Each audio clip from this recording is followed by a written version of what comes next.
In 2056, the world's environment has deteriorated beyond a critical state. Only the rich can afford to live in air domes, which filter the contaminated outside air. Big corporations have replaced governments and states, and conflicts are solved by their corporate armies. All attempts to find refuge in space have failed. The Nebra Corporation owns Rubicon, the last extraterrestrial research base still searching for solutions to the environmental crisis. One day, Nebra sends Commander Hannah and chemist Gavin to check on Rubicon by traveling on the Navicon shuttle. However, reaching Rubicon gets complicated because for some reason it isn't at the coordinators that appear on the screen. Hannah has to pull a very dangerous maneuver to get the shuttle to lock with the station, where the crew thinks the mistake comes from the Navicon systems. They also aren't very happy to notice Hannah is military, as proven by the chip on her neck. After requesting a report to know why the Navicon lost course and seeing the algae farm, Hannah settles in her room and calls her sister Knopf, who is also in the military. Both of them grew up poor and became soldiers just for the pay. Sadly, the conversation is cut short when Knopf is called over to take care of an emergency. Later, the crew of the Rubicon has a toast to celebrate that most of them get to return to Earth now that Hannah and Gavin are here to replace them, and 3 more people should be flying in soon. The head of the research team, Dr. Dimitri, is friendly and invites them to play cards, but his son Danilo is hostile towards Gavin because he's from a rich family that lives safely in a dome. Hannah interrupts their argument before it can escalate, then goes to see the report the crew has brought her. It turns out the flight route for tomorrow has been changed because of a strange fog cluster in the northern hemisphere, right over the city where most Green Fighters activists are located. There have been hundreds of casualties already, and this upsets Gavin, who used to be part of that activist group as well. Hannah approves the new flight route before going after Gavin, who has fled to the communications room to try to access Earth's news reports to no avail. Reminding him she has direct contact with Nebra, Hannah points out she could make some calls, but Gavin turns her down because he doesn't trust intel that comes from the corporations. The next day, the entire crew leaves except for Dimitri, Gavin, and Hannah. Danilo takes some other cultures with him as requested by Nebra, and Dimitri swears they'll last the entire flight, but his demeanor is kinda awkward. Afterward, Hannah calls her superiors to give them an update, pointing out the mother cultures they've sent have probably been manipulated. The Nebra bosses don't care anymore. They inform Hannah there's been a change of plans and she must get the Icarus plan ready in a few days, so Hannah will have to work faster on studying how Dimitri has managed to create an algae system that provides air and food. This is easier said than done, because whenever Hannah tries to take a closer look at the farm in secret, Dimitri is there to be sure she isn't touching anything she shouldn't. Sometime later, they receive a message from the crew, who are still in transit. They're running blind and unable to contact any base on Earth, so Hannah tries to call herself, but she doesn't get an answer either. Thinking it may be a problem with the optical unit not sending a signal, Hannah decides to spacewalk to check their systems, but it's too late. The crew screams through the intercoms, saying they're burning down before the connection is lost. When Hannah turns around, she discovers Earth is getting completely covered by a brown fog. When she returns to the station, Hannah tries to contact ground control again, to no avail. Dimitri grieves his son and Hannah goes to check her personal tablet to find a message from Knopf, who explains Earth is in the middle of chaos and all units are being called back to evacuate people to bunkers. 2 days pass and Hannah is still unable to contact anyone. Gavin is trying to analyze the atmosphere and find an explanation for this fog. It could be the reason why they had trouble navigating when they arrived and why the crew's route had been changed, but it doesn't make sense for it to spread this fast around the planet. Dimitri won't leave his room, so Hannah tries to bring him food and ask about the algae, but Dimitri just angrily sends her away. Sometime later, Hannah decides to work on a new radio using old parts she finds around the station, but interrupts her tinkering when she notices Gavin acting strange. It turns out the computer has finished the analysis of Earth's atmosphere, and the results have scared him into wanting to end things for himself. Hannah rushes to help and Dimitri finally comes out because it's an emergency, so the two of them manage to give Gavin CPR to keep him alive. Afterward, an unconscious Gavin is taken to the infirmary so Dimitri can give him proper treatment, although he doesn't truly care if Gavin lives or not. Hannah calls him out for his attitude and reveals she knows the algae system is more advanced than what his reports say, which gets Dimitri to admit he's been hiding information because he thinks she's spying. When Hannah points out it's not spying if the project belongs to Nebra because they funded it, Dimitri gets angry and explains the project's his and Danilo's. When Gavin wakes up later, he rushes to the computers and explains to the others what he's discovered. The fog is toxic, which means everyone on Earth is dead. At that moment, Gavin begins having a panic attack, so Dimitri sedates him before telling Hannah they're safe here in the station.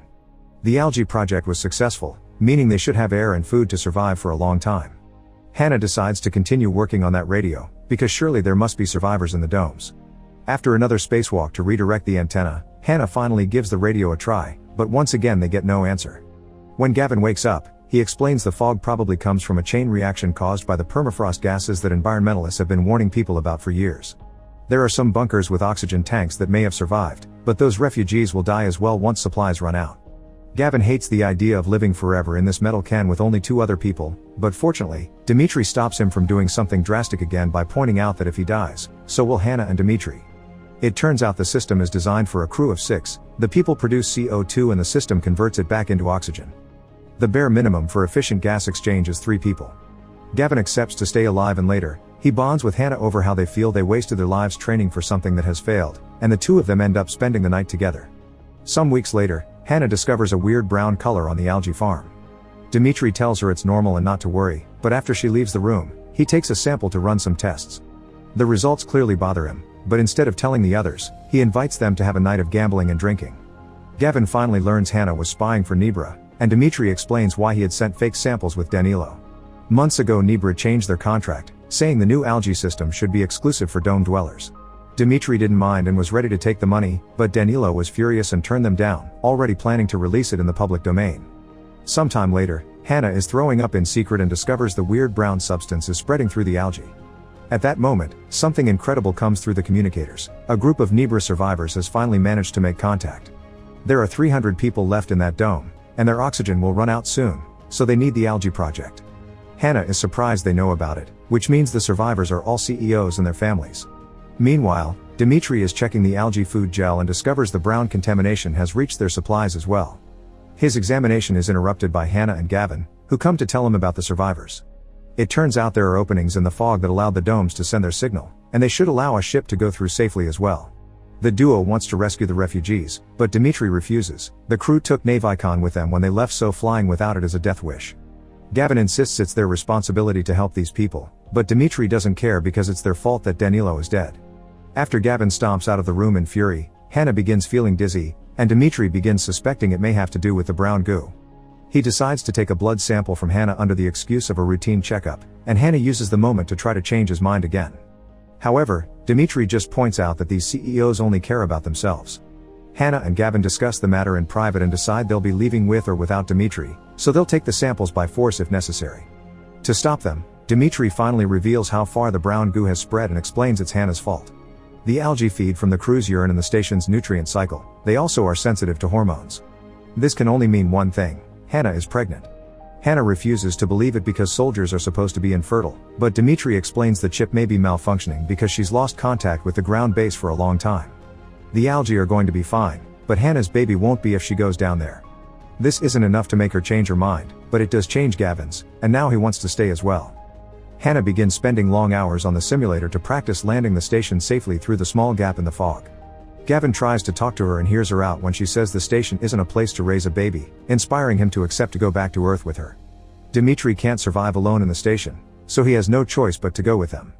The trio gets ready to leave, but the shuttle isn't working well. The cooling systems have shut down for some reason, and now the shuttle's gas tanks are overheating. It'll blow out any minute now, so Hannah disconnects it from the station and lets it float away until it explodes far from them. This means they're now stuck in the station forever. Gavin is angry with Hannah for not trying to think of something else first, thus he'll send a message to Earth with the news alone.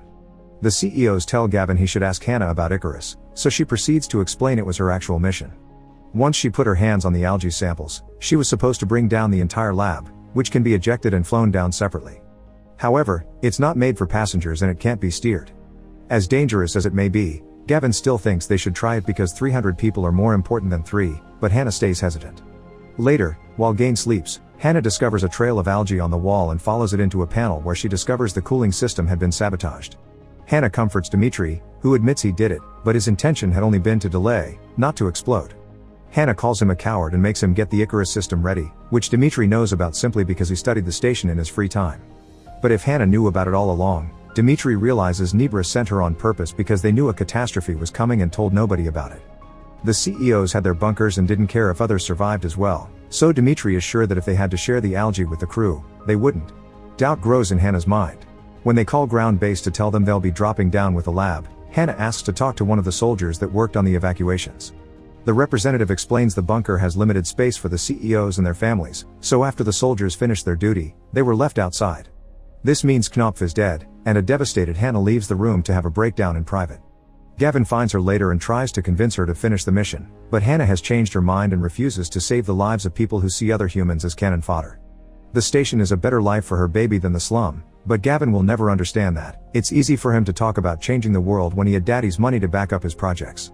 Afterward, Hannah works on removing the chip from her head before resting, but her nap is interrupted by some weird noises.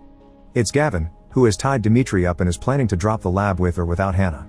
Seeing no other choice, Hannah joins them, but at the last second, she pushes Gavin away and tears off the Icarus system. She knows how to fix it but she won't, so a furious Gavin leaves while Hannah frees Dimitri. Later, Hannah finds a message from Earth on the computer and deletes it without listening to it before turning off the communicators. Then she goes looking for Gavin, but unfortunately, there is bad news waiting. Gavin has sacrificed himself and the only thing Hannah finds is his body. After Hannah and Gavin say their goodbyes, they release Gavin's body into space. Seeing as they need 3 people to produce oxygen, Hannah now wants to start fixing Icarus as soon as possible, suspecting Gavin sacrificed himself to oblige them to go back to Earth in order to survive. Dimitri's shocked to hear this and has a breakdown because the 3 people excuse had been a lie to stop Gavin from doing precisely this. Years pass, and Hannah has a kid that she names Knopf after her sister. One evening, the child is wandering around and finds the old radio, which suddenly comes to life with a message from Earth. There's a group of survivors in the south that has finally come out of the bunkers, and they invite Knopf to join them. Make sure to subscribe and turn on notifications so you can watch more videos like this. Thanks for watching.